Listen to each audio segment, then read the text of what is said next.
사랑의 진실함을 증명하라. 사랑의 진실함을 증명하라는 제목으로 말씀 전하겠습니다. 고린도서 오늘 8장 같고요. 또 9장까지는 연보, 구제 헌금에 대한 문제를 바울이 다루고 있습니다. 사도행전 11장 18절 배경 보시면 아가브라는 사람이 이렇게 성령으로 말합니다. 천하에 큰 흉년이 들리라. 그리고 그 일이 글라우디아 황제 때 이루어졌다라고 성경은 말합니다. 그때 이제 그 고난 흉년을 당한 지역이 유대 예루살렘 지역입니다. 계속된 기근으로 예루살렘 성도들은 매우 가난하고 어려운 처지에 놓이게 되었습니다. 사도행전 11장 29절 30절 보시면, 그래서 제자들이 각각 그 힘대로 유대에 사는 형제들에게 부조를 보내기로 작정하고 이를 실행하여 바나바와 사울의 손으로 장로들에게 보내니라 되어 있습니다. 그래서 바울이죠, 사울이. 바울은 그래서 자기가 개척한 교회를 다니면서 이제 이 예루살렘 교회를 구제할 헌금을 이제 모으기 시작합니다. 그래서 이제 교회를 돌보는 일들, 목회적 일들 하지만 또 헌금도 함께 이제 모아서 예루살렘 교회로 이제 가지고 가게 되는데, 이 이방 지역 교회에 이제 모금을 하게 되는데 그 중 한 교회가 고린도 교회였습니다. 그러나 고린도 교회는 이 구제헌금을 본인들이 작정한 대로 시작은 했지만 실행을 하지 못하고 있었습니다. 그래서 사도 바울은 8장에서 헌금을 독려하는 내용으로 이제 편지를 보내고 있죠. 8장 앞부분, 우리가 본 부분에 이제 마게도니아 교회의 풍성한 연보의 사례를 이제 언급합니다. 그렇게 해서 고린도 교회 성도들 또한 이 연보하는 일에 동참하라고 자극을 주려는 것이죠. 1절 보시면, 형제들아, 하나님께서 마게도니아 교회들에게 주신 은혜를 우리가 너희에게 알리노니 합니다. 무슨 은혜를 고린도 교회 성도들에게 알고 싶은가? 2절을 같이 읽어보시죠. 시작. 환난의 많은 시련 가운데서 그들의 넘치는 기쁨과 극심한 가난이 그들의 풍성한 연보를 넘치도록 하게 하였느니라. 환난과 시험, 또 극심한 가난 가운데서 이 마게도니아 교회들은 넘치는 기쁨으로 연보를 풍성하게 했다. 그 사실을 알려주고 싶은 것입니다. 물질을 많이 가진 사람이 헌금을 많이 할 수 있느냐? 그냥 상식적으로 그럴 것 같지만 현실적으로 그렇지 않습니다. 은혜를 많이 받은 사람이 헌금을 합니다. 성경은 헌금의 액수, 숫자를 가지고 많이 했다라고 하지 않습니다. 가난하고 없는 중에 헌금하며 나누려고 했을 때 그 마음을 보고 칭찬하게 되죠. 유명한 가난한 과부의 두 렙돈이를 우리가 잘 알고 있습니다. 성전 앞에서 부자가 많은 액수를 헌금합니다. 또 한편에서는 한 가난한 과부가 두 렙돈, 쉽게 말해서 500원짜리 두 개를 헌금을 하는 거예요. 부자는 5만원, 10만원 넘게 하는데 과부는 500원짜리 두 개. 그것을 보고 예수님께서는 저 과부가 누구보다도 많이 드렸다라고 칭찬합니다. 하나님은 어떻게 보면 액수 자체보다 그 마음을 보신다고 할 수 있습니다. 나도 가난하고 힘들지만 이웃과 공동체, 더 어려운 사람을 볼 때 그 마음에서 돕고 싶고자 하는 마음이 있는 것이죠. 그 마음이 넓고 큰 것을 볼 때 그 은혜의 크기가 거기서 측정이 되는 것입니다. 헌금의 크기는 소유에 비례하는 것이 아니라 헌금의 크기는 은혜의 크기에 비례한다고 할 수 있어요. 그래서 사도 바울은 오늘 본문에서 보시면 이 헌금, 연보라는 표현을 한 번 하고 있지만 직접적으로 하지 않고 바꾸어서 은혜란 단어로 간접적으로 바꾸어서 표현합니다. 한번 보십시오. 1절 보시면 마게도니아 교회들에게 주신 은혜라고 하잖아요. 이것이 어떤 풍성한 연보라는 것을 2절에서 알 수가 있습니다. 4절 보시면 이 은혜와 성도 섬긴 일이라고 합니다. 성도 섬긴 일이 연보한 건데 그래서 이 은혜라고 표현하죠. 6절에도 이렇게 나옵니다. 중간에 이 은혜를 그대로 성취하라. 7절에도 이 은혜도 풍성하게 할지니라고 마지막에 나옵니다. 유독 은혜라고 강조를 합니다. 은혜, 넘치는 것, 어그러움이라고 또 표현될 수 있는 것인데요. 이 은혜의 핵심이 이 헌금에서 돈으로 한 것이 아니라는 것이죠. 같은 지체를 섬기고 예수 믿는 성도를 섬기는 일에 할 때는 은혜라는 것을 우리가 감당할 수 있다는 것을 표현합니다. 이 은혜의 핵심, 그 은혜가 넘치는 근거가 뭐냐? 우리 9절을 보시죠. 8장 9절입니다. 9절 읽어보시죠. 시작. 우리 주 예수 그리스도의 은혜를 너희가 알거니와 부유하신 이로써 너희를 위하여 가난하게 되심은 그의 가난함으로 말미암아 너희를 부유하게 하려 하심이라. 무엇이 큰 은혜냐? 바로 우리 주 예수 그리스도의 은혜가 넘치기 때문에, 부어졌기 때문에 너희가 그 은혜에 감당했던 것이죠. 주님이 원래는 부유하신 분이십니다. 그러나 우리를 위해서 가난하게 되셨다는 것입니다. 하늘 보좌를 버리시고 종의 형체로 이 땅에 오셨습니다. 예수님이 이 땅에 오셨어도 왕이나 귀족의 자제로 왔으면 편하게 사실 텐데 가난한 목수의 아들로 또 가축에 밥 먹는 구유에 누이셨습니다. 공생애를 사실 때 예수님은 부자와 가진 자와 어울린 것이 아니라 어떻게 보면 가난하고 천한 자들, 죄인들과 교제하고 그들에게 또 함께 하시면서 풍성한 말씀으로 교훈하여 주셨습니다.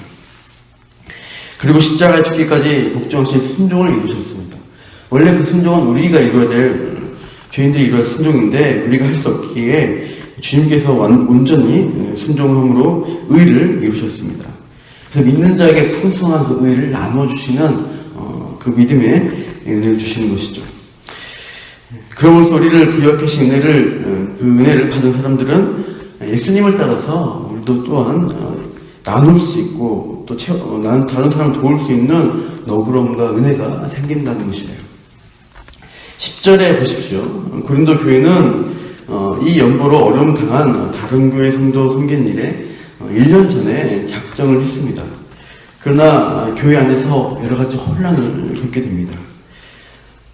그러면서 이 은혜를 나눈 일에 소홀해진 것 같아요. 그래서 바울은 11절로 고린도 성도들을 일깨워 주려고 합니다. 11절 보시면 이제는 하던 일을 성취할지니 마음에 원하던 것과 같이 완성하되 있는 대로 하라. 연보는 있는 것, 내가 가진 것을 쥐어짜서 하는 것이 아닙니다. 없는 것을 짜는 게 아니라 하나님이 주신 대로, 우리 맡겨주신 대로, 있는 대로 그 안에 살아라고 합니다.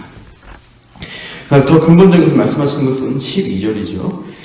12절 읽어볼까요? 시작. 할 마음만 있으면 있는 대로 받으실 터이요 없는 것은 받지 아니하시리라. 우리가 헌금뿐만 아니라 이런 봉사 섬김을 할 때 필요한 것은 마음입니다. 남에게 나의 것을 기쁨으로 내주려고 하면은 내 마음이 먼저 움직여야 동기가 채워져야 할 수가 있습니다. 마음이 없는데 억지로 하게 되면은 뭐가 생깁니까? 탈이 생겨요. 서운함이 생기고 아깝다는 마음이 들고 그러면 우리가 시험에 들 수가 있습니다. 그래서 이 마음의 문제를 우리가 먼저 다루는 게 중요합니다. 그러나 이 마음을 알려고 한다면은 우리가 먼저는 우리 안의 것이 아니라 하나님의 마음으로 채워져야 합니다. 13절을 보십시오. 13절 보시면 이는 다른 사람들을 평안하게 하고 너희는 공고하게 하려는 것이 아니요 균등하게 하려 함이니 라고 말씀합니다. 하나님이 너희는 나눠줘가지고 가난해져라, 그리고 다른 사람만 덕보고 평안해져라, 그렇게 하는 게 아니라 하나님이 전체를 볼 때 균등하게 평균하게 하려는 마음을 가지고 계시다는 것이에요. 아버지의 마음으로 모든 자녀가 균등하게 평안하게 잘 되길 원한다는 것입니다. 우리 14절 읽을까요? 시작. 이제 너희의 넉넉한 것으로 그들의 부족한 것을 보충함은 후에 그들의 넉넉한 것으로 너희의 부족한 것을 보충하여 균등하게 하려 함이라. 넉넉한 것으로 너희와 그들이 서로 부족한 것을 채워나가는 것이 좋지 않겠느냐. 지금은 너희의 넉넉한 것으로 그 예루살렘 교회의 부족한 것, 궁핍을 보충합니다. 나중에 고린도 교회가 궁핍해지면 그들이 또 다른 교회가 넉넉한 것으로 너희들을 보충할 것이 아니냐. 이렇게 표면적으로는 그런 의미입니다. 그렇게 서로서로 채워나가는 은혜를 나누는 것인데 제가 또 이 말씀을 또 묵상해 볼 때 14절은 동시적으로 이루어질 수 있다고 생각이 듭니다. 시간적으로 선후가 있을 수 있죠. 하지만 물질적으로 그런데 영적인 의미에서는 동시적으로 이루어지는 은혜라고 할 수 있습니다. 상업도시로 부유한 고린도교의 넉넉함을 먼저 말하는 거지만 이 물질로 예루살렘 교회를 돕는데 현재 고린도교회에 물질은 넉넉하지만 부족한 것이 있습니다. 바로 사랑의 열매가 부족합니다. 서로 싸우고 서로 막 어떤 치열한 혼란을 겪느라고 우리가 알다시피 거짓 교사가 침투했고 또 서로 파당이 이루어져서 서로 싸우고 또 도덕적인 음행의 문제들이 불거져서 교회가 혼란을 겪습니다. 그렇게 시달리는 중에 고린도 교회는 사랑과 은혜라는 것들을 잃어버리지 않았나 생각이 들어요. 교회가 물질로 아무리 부유해도 서로 싸우고 그 사랑을 잃어버리게 되면 교회 본질을 잃어버리면 더 큰일이 일어납니다. 교회가 점점 교회됨을 잃어버립니다.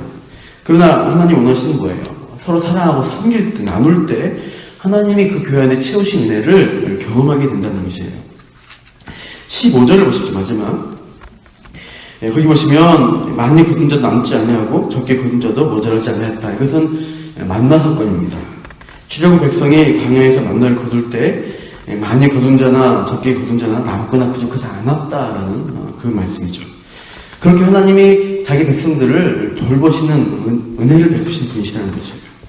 하나님은 이스라엘 공동체가 자기의 것으로, 자기가 가진 것으로 충분해지고 풍족해지는 것이 아니라 결국 뭐예요? 하늘에서 하나님이 내리시는, 하나님이 공급하시는 것으로 채워지고 만족되는 자들인 것을 말씀하고 있습니다. 그 하나님의 공급으로 채워진 것을 경험하라는 것이에요. 우리의 힘과 재물로 살려고 할 때 우리는 하나님의 역사가, 하나님의 개입을 경험하기가 힘듭니다. 그러나 우리가 그리고 우리에게 있는 것을 또 손해보더라도 나눌 때 하나님의 공동체 안에 어떻게 역사하시고 내 인생 가운데 어떻게 채우시는가를 체험할 수가 있습니다. 바울은 고린도 교회와 우리에게 그렇게 요청합니다. 너희의 진짜 사랑과 그 은혜를 증명하라는 것이에요. 우리 8절을 보시죠. 같이 한번 읽어보시죠. 시작. 내가 명령으로 하는 말이 아니요 오직 다른 이들의 간절함을 가지고 너의 사랑의 진실함을 증명하고자 하노라. 네. 사랑의 진실함을 우리가 나타내야 합니다. 그것을 잃어버릴 때 교회는 교회됨을 잃어버리게 됩니다. 사랑의 공동체로 바꿀 수 있는 교회는 우리가 나누는 거예요. 다른 사람을 돌아보는 거예요. 그럴 때 하나님이 우리 안에 일하시고 역사하신다는 것을 체험하게 됩니다. 우리 영혼이 지금 마르고 돈은 있지만 가진 것은 있지만 영혼이 마르고 궁핍하다면은 하나님 더 큰 은혜를 주십시오. 저의 마음을 하나님의 마음으로 채워주셔서 균등하게 나눌 수 있는 은혜를 주시고 또 내게 부족한 사랑의 마음 열매를 맺을 수 있도록 역사해 주시옵소서라고 기도하는 귀한 시간 되시기를 축원합니다. 같이 기도하고 마치겠습니다. 하나님, 이 시간에 우리가 고린도 교회에 사도 바울을 통해서 하신 말씀을 살펴보았습니다. 이 시대에 물질을 추구하고 보이는 것으로 만족을 얻으려는 이 시대에 하나님, 우리는 보이지 않는 그 하나님이 우리를 돌보시고 채우시고 또 이 영적으로 풍성한 복을 주시기를 원하시는 것을 우리가 배웠습니다. 하나님, 이 은혜를 우리가 놓치지 않게 하여 주시옵소서. 이 은혜에 넉넉하고 풍족해지기 원해서 이 물질로 우리가 돌아볼 때 나눔을 통해서 우리의 하나님이 일하시고 우리 인생을 붙들고 계신다는 그 풍성한 하나님을 오늘도 경험하고 누리기를 간구합니다.